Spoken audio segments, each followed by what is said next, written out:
하는 말씀 민수기 15장입니다. 41절입니다. 민수기 15장 41절 함께 읽겠습니다. 시작. 나는 여호와 너희 하나님이라. 나는 너희의 하나님이 되려고 너희를 애굽 땅에서 인도해 내었느니라. 나는 여호와 너희의 하나님이니라. 아멘. 이 한 절에 하나님의 자기 선언이 두 번 있습니다. 나는 여호와, 스스로 있는 신이고 너희 하나님이다. 너희와의 관계에서 유일한 신이다.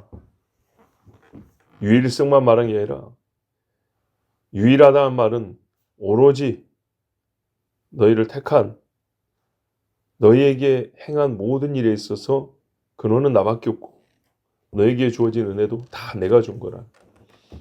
너희를 구원했고 너희를 책임지고 너희를 사랑하고 너희를 높이고 너희를 사용하고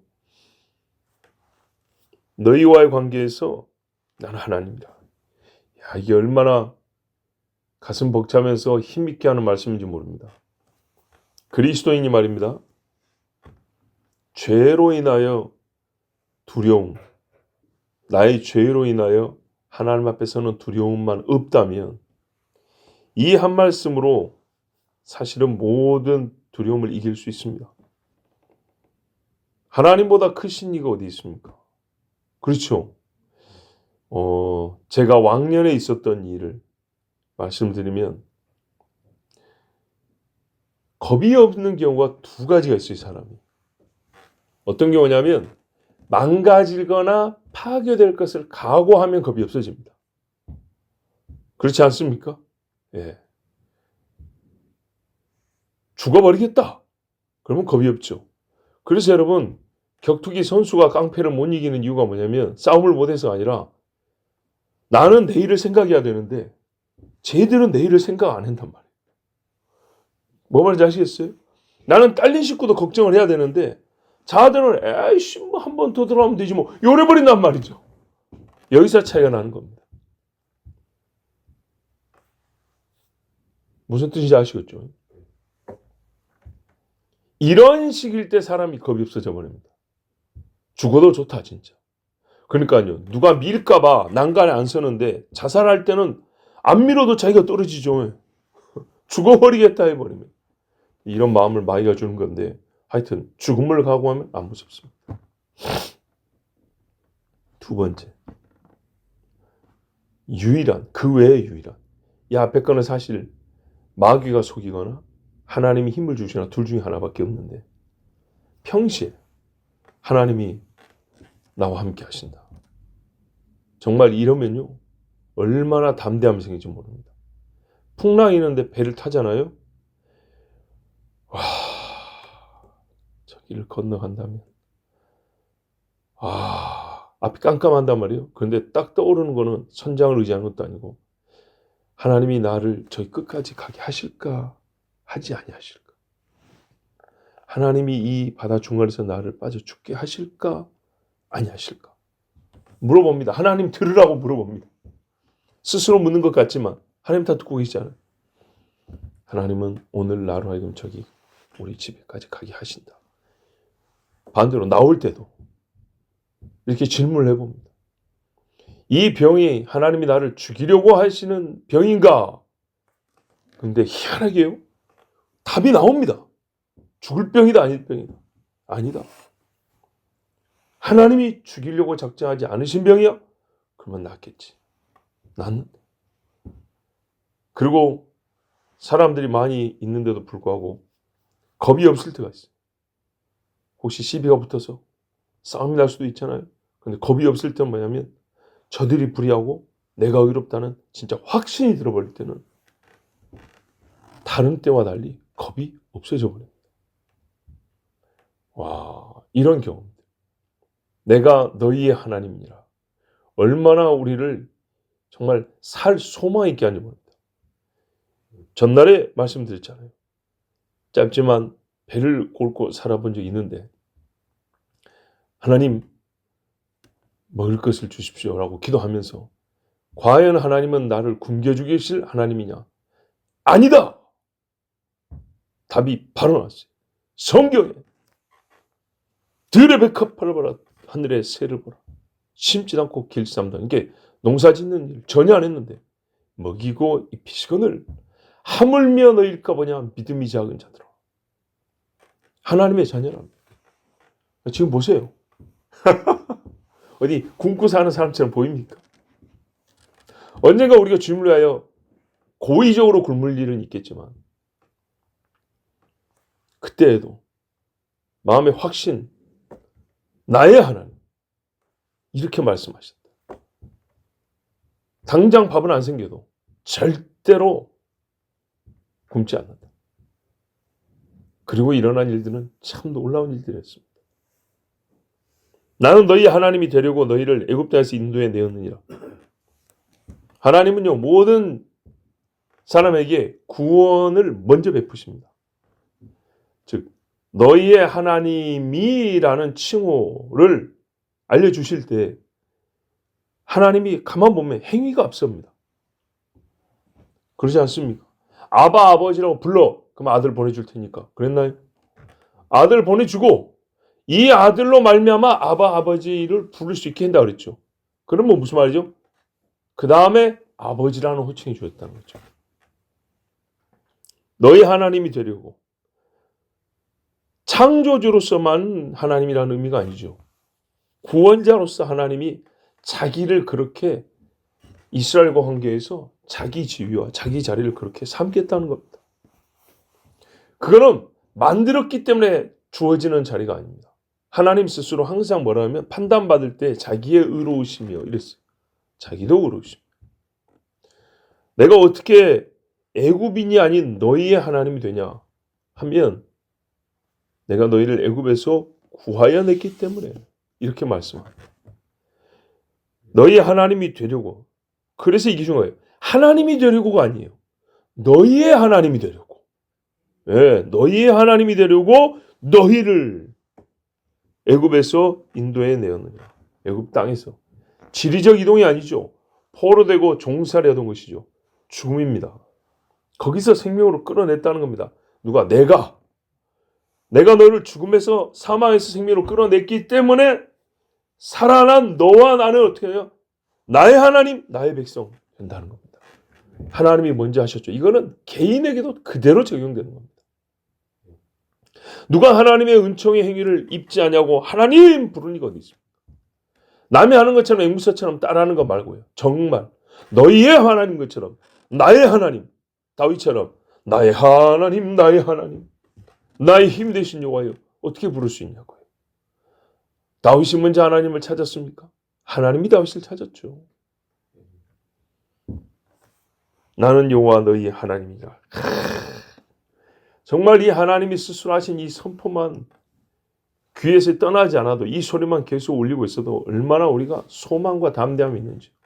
그런데 여러분, 하나님의 일방적 선포지만 우리가 이 선포를 아멘으로 받는 순간 우리에게는 지당하게도 의무가 주어집니다. 책임이 있습니다. 나를 볼 때 사람들은 하나님을 본단 말이죠. 그렇죠? 하나님은 또 한편 자기 영광을 내 이름과 상관지어요. 관계를 이렇게 묶어놨다는 말이죠. 그래서 그러잖아요. 너희로 말미암아 하나님의 이름이 이방인 중에서 모독을 당하는 거다. 너희가 잘하면 어때요? 너희가 이방의 빛이 될 때 하나님은 온 땅의 빛으로 알려질 것인데. 여기에는 명령은 하지만 우리가 당연히 하나님 주신 생각의 능력으로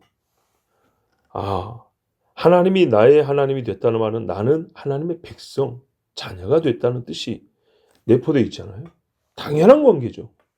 그러면 하나님이 나의 하나님이 되려고 나를 구원하셨어요. 그러면 나는 보세요. 하나님의 행위로 하나님이 나의 하나님이 됐다는 것은 동시에 하나님의 행위로 내 편에서는 하나님의 백성이 되어버렸다는 얘기죠. 하나님의 자녀가 되어버렸다는 얘기죠. 이 관계를 성립하는 데는 내 행위가 필요하지 않아요. 그렇죠? 근데 그 관계의 진실함, 그 사실을 증명하려고 하는 게 아니고요. 실제이기 때문에 자연스럽게 나타나는 현상. 밥을 먹었으니까 당연히 나타나는 현상, 배가 부른 것처럼. 그죠? 당연히 나타나는 현상이 뭐냐 하면 나도 하나님의 자녀로 살고 싶다라는 갈망, 원함이 생기는 거죠. 원함. 병을 고쳐주니까요. 누가 시키지 않았는데 뛰며 따라오며 하나님을 찬송하더라니까요. 그렇죠? 예. 문둥병을 고치니까 와서 넙죽넙죽 절을 하더라니까요. 시키지 않았어요. 병 고칠 때니까 중풍병자한테 너 일어나게 해주면 뭐 할까요? 너 저기 가가지고 내가 그리스도라고 선포해. 그리고 내가 고치겠다고 한 1000사람한테는 말을 하고 다녀야 돼. 알겠어? 약속? 좋았어. 일어나. 그랬나요? 아니죠. 일어나라 했더니 당연히 어느 정도까지요? 자기가 그리스도인 것을 말했는데도 병 고침 받은 이 경험을 해버린 사람은, 예수가 나의 구원자가 돼버린 사람은 말을 하더라니까요. 예? 야, 그러니까 우리가 그리스도인이 되고 하나님의 백성이 돼버리면 어떻게 되냐? 하나님의 백성으로 산다는 겁니다. 예. 이게 어려운 부담으로서의 책임이 아니고요. 즐거운 권리로서. 그러니까 그리스도인의 삶에는요, 참 미안한데요. 세상에서는 권리와 의무가 이분법이잖아요. 성질이 반대고 느낌도 반대잖아요, 되게. 그런데요, 그리스도의 삶은 재밌습니다. 권리와 의무가 성령이 충만할수록 감정상 분간이 잘 안 됩니다. 의무를 해야 하는데도 재밌어 버리는 걸 어떻게 할 거예요? 나한테 이런 책임을 줬다는 것 자체가 기뻐 버리면 어떻게 할 거예요? 그런 경우 있습니까? 없습니까? 있죠. 근데 되게 그럴 때 하나님의 영이 떠나고 악신이 들어왔을 때 그러던가요? 아니죠. 성령이 충만할수록 하나님이 나에게 더 좀 시켜줬으면, 더 나에게 주신다면 오히려 제가 영광입니다 할 정도로. 인간 사이에서도 말이에요. 황제가 내게 명을 내려하면 쫌밍 하면서 명을 받들겠습니다 하면서 좋아가지고만 나가지 않습니까? 황제가 나한테 시켰다고 그러면서. 자, 그리스도인들에게요, 참된 그리스도인이 되면 의무와 권리 사이가 단어와 개념으로는 구별되는데 감정이나 수행에 있어서는요, 분간이 어려워요. 밖에 사람들 볼 때는 저게 의무를 행한다고 하는 건지 권리를 행사한다고 행하는 건지 잘 분간이 안 된다는 거예요. 본인도 그걸 별로 의식하지 않아요. 그냥 순종한다고, 말씀이니까 하는데 이게 써보라면 의무입니다 이렇게 할 수도 있고요. 너희가 할 수 있는 일이라 해서 이거는 권리입니다 이렇게 써보라면 굳이 써보라면 쓸 수는 있는데 행위에 있어서 우리가 그렇게 생각하지 않아요. 그러지 않습니까? 여러분, 교회 봉사에도요, 어떤 경우는 굉장히 어쩔 수 없다라는 생각이 많이 들 때 있는데 진짜 은혜가 충만할 때 말입니다. 아예 그런 생각 안 들고 재밌게 합니다. 즐겁게 합니다. 자, 하나님이 처음에 즐거이 이스라엘의 하나님이 되어주셨어요. 하루씩 바뀌어가지고 감정이 어쩔 수 없이 하고 내가 괜히 그때 약속해가지고 그러실까요? 아니죠. 한번 그리스도인 되면 말입니다. 이게 원래 쭉 가는 겁니다. 우리는 하나님 안에서 마귀에 그렇게 시험이 있잖아요. 이겁니다. 떠나게 하거나 시답지 않게 믿게 하거나. 성경에 추정컨대 이 사람은 굉장히 기뻤을 것 같아요. 누구냐면 말이죠. 예수님이 저기 사거리 가면은 나귀 새끼 한 마리 묶여 있는데 그거 좀 풀어갖고 오라 그랬어요. 이거 도둑질 시킨 거였잖아요. 예수님 도둑질이 안 되게 하셨어요. 주인이 거기 있게 하셨어요. 물을 것이다. 당신들 왜 이걸 풀어가려고 하냐? 뭐 있으려고 하냐? 물을 것이다. 그냥 가져오면 어떻게 되죠? 도둑질이죠. 예수님 분명히 그랬어요. 그래서 대답할 말 줬어요. 뭐라 그랬습니까? 나사렛 예수가 쓰시겠다 그랬어요? 실명 공개 안 했죠. 실명을 공개하지 않았지만 실명을 알 수 있는 칭호를 줬어요. 주가 쓰시겠다. 근데 만약에 그 나귀 주인이 그 주를 다른 이름으로 생각하고 있다면, 나에게 주는 구약성경에 말하는 여호와밖에 없다. 감히 어떤 육신을 입은 사람이 자기를 주라고 말해. 나의 주는 가이사밖에 없다. 이렇게 생각하는 사람이었다면 좋겠습니까? 나귀를 거기다 묶고 자기 처분대로 할 수 있는 사람은 남의 종이가 아니고 그 나귀의 소유주라는 것인데, 그 사람이 나름대로 자기도 주인인데 주라고 불렀을 때 그를 특정하여 딱 알고 흔쾌히 보내줄 수 있는 사람이라면 예수님을 주라고 이미 믿고 있는 사람일 가능성이 크지 않겠습니까? 그때 그 사람이 오늘 재수 없게 내가 걸렸네, 그랬을까요? 그랬으면 실랑이가 길었을 겁니다. 그러지 않겠어요? 나귀를, 이유가 충분하잖아요. 성인이 이거 아직 짐도 안 져봤는데, 아직 큰 성체도 아니고, 아무리 나귀라도 새끼에 불과한데 이걸 애를 어린이날 한번 태워주는 것도 아니고 어른이 이걸 타고 어디를 가려고 이거를 달라 하는 겁니까? 상식적으로 말이 안 됩니다. 짐을 매보지도 않은 나귀라고. 경험이라도 좀 쌓였으면 30kg짜리 짐이라도 한 두어 번 져봤으면. 근데 예수님이 30kg 나갔으면은 여러분 말이 안 되죠. 아무리 못 나가도 60kg 이상은 나갔다고 봐야죠. 진짜. 그렇죠? 평균 잡아도 70kg를 잡아도. 요 나귀가 그 예수님 어떻게 타고 가냔 말이죠. 그래서 저는요, 농담이 아니라 진심으로 성령이 힘을 주셔서 그 나귀가 예수님을 버텼다고 생각해요. 길이 평지로 쭉 뻗은 길도 아니에요. 예? 감람산 내려가면서부터 이렇게 보세요. 이렇게 꼬불꼬불했다 오르막길 했다가 비포장인데 사람들도 많이 있고, 이거 쉬운 이야기 아닙니다. 얼마나 웃긴 장면입니까? 어른이 애기나 태워갖고 올 나귀에 6월절 저 멀리 오면서 아빠가 애기나 태워갖고 올 나귀에 어른이, 그것도 가만 보니까 유명한 분이신데 왜 이런 이상한 짓을 하십니까? 그럴 수 있는데 말입니다. 그래서 아는 사람 많은 겁니다. 스가랴서에 보라 네 왕이 나귀 새끼를 탔나니. 그러면은 그 주인도 때가 왔구나. 바로 알아보죠. 징조를 알아보는 사람. 그 정도 아니면 여러분 나귀 새끼 줄 수가 없습니다. 그거 죽으라는 말밖에 안 됩니다. 이거 척추 부러져 가지고 실제적으로. 말하자면 우리 송아지 타는 거하고 같단 말이죠. 여기 청년이 송아지를 찬다고 생각해요. 나귀는 소보다 더 약합니다. 네? 소는 보세요. 근육질에다가 일하려고 태어난 뭐 그렇게 보이지 않습니까? 나귀는 성체도 소보다 약한데 세상에. 야, 그거를 어떻게 했다고? 주가 쓰시겠다 하라 이 한마디에 줘버렸다는 거예요.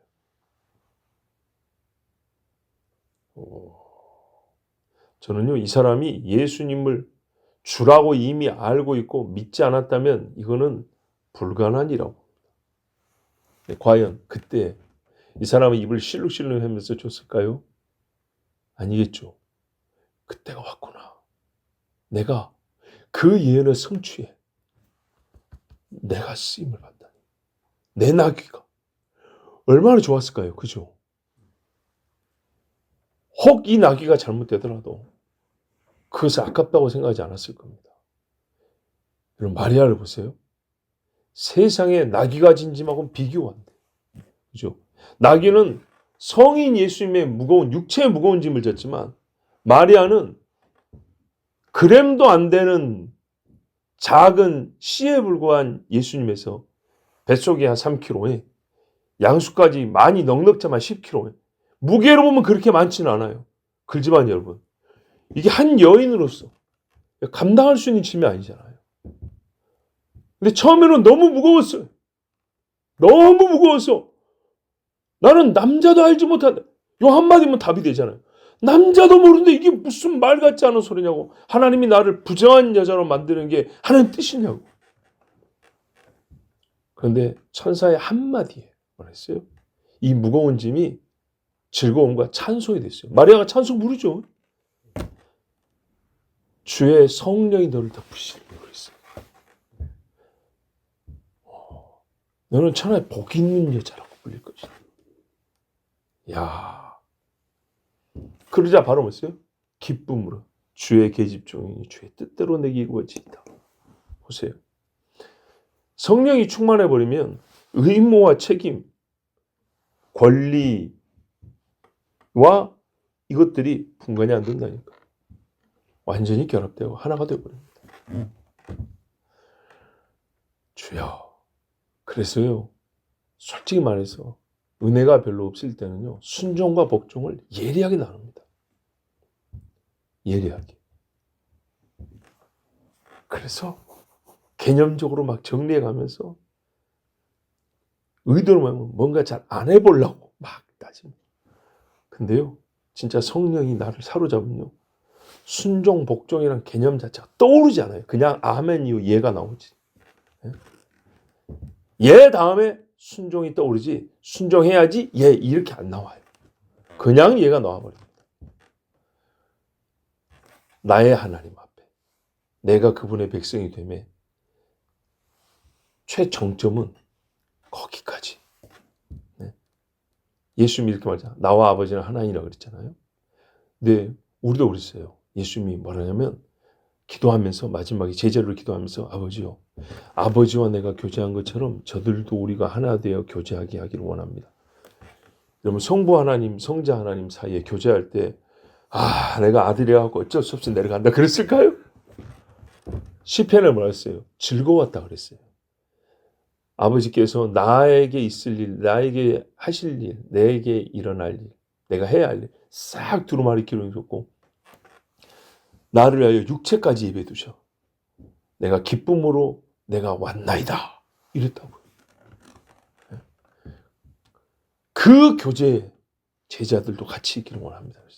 그 제자들이 어떻게 해요? 그리스도를 위하여 고난받기 합당한 자로 여겨진 게 기뻤다 그랬어요. 멋지죠? 하나님의 백성입니다. 정말 사뭇 우리에게는 좀 멀리 보입니다. 그러나 저 멀리 보이는 시온성이 가까운다는 것은 그 신앙인의 최극치, 가장 완성적인 그 모습, 그 완전한 모습, 물론 주님 앞에 가야 되겠지만 이 땅에서 이룰 수 있는 그 모습에 시온성이 점점 멀어지지 않고 점점 가까워진다면 우리가 그 모습에 멀어지지 않고 가까워진다는 뜻이기도 합니다. 나는 너희의 하나님이 되려고 애굽 땅에서 너희를 인도해낸 하나님 여호와라. 그때 즉시로 무슨 일이 왔습니까? 나는 하나님의 백성이 되었습니다. 그 정도는요. 하나님이 우리를 괴로움으로 구하시고 억지로 하신 것이 아닌 것처럼 의무와 권리를 분간하기 어려울 정도로 순종이니 복종이니라는 개념을 생각할 겨를도 없이 기쁨과 장원함으로 예가 나오는 사람. 하나님은 그렇게 우리를 구원하시고 인도하고 계십니다. 선언을 이미 그렇게 하셨습니다. 성령께서 하나님 말씀 그대로 우리를 인도해 가심을 믿습니다. 기도하겠습니다. 하나님 아버지 감사합니다. 오늘 주께서 사랑하는 자녀들을 부르사 나는 너희 하나님이니라 두려워 말라. 야곱이 가장 자가 지렁이라고 보일 때에도 너 지렁이 같은 야곱아 내가 너와 함께한다. 물불이 너를 해치 못할 것이며 나의 의로운 손으로 너를 붙들리라 했습니다. 우리가 이 은총을 받고 살아갑니다. 그리고 여호와는 나의 하나님이시라. 하나님께 뭐 드릴 것도 없는 광야에 도망자 신세일 때 다윗은 이 고백을 제일 많이 했습니다. 하나님은 그냥 나를 받으셨기 때문에, 그냥 나를 자기 자녀로 삼으셨기 때문에 나도 광야 먼지 구덩이 속에서도 그렇게 외쳤습니다. 여호와는 나의 하나님이시오, 나의 요새요, 나의 반석이요, 나의 산성이요, 나의 구원의 깃발이시로다. 아버지요, 그 고백이 있을 때 다윗의 삶은 의무와 권리를 분간하기 어려울 정도로 항상 기쁨으로 주의 말씀을 따랐습니다. 주님 앞에 주의 영광을 가리는 일을 하지 않았습니다. 그가 있는 곳에 주의 영광이 항상 빛났습니다. 어찌하면 더 큰 영광을 아버지께 올려드릴까를 생각하는 자였습니다. 주여, 주의 구원의 은총으로 하나님 여호와는 나의 하나님 되셨고 나는 여호와 하나님의 백성이요 자녀가 되었으니 주님, 우리가 주님 앞에 변함없이 자녀로서 마땅히 해야 할 바를 즐거움과 감사로 행하게 하옵소서. 또한 여호와가 나의 하나님이라는 이 믿음을 결코 빼앗기지 않고 마지막 끝까지 지키게 하여 주시옵소서. 예수 그리스도의 이름으로 기도하옵나이다. 아멘.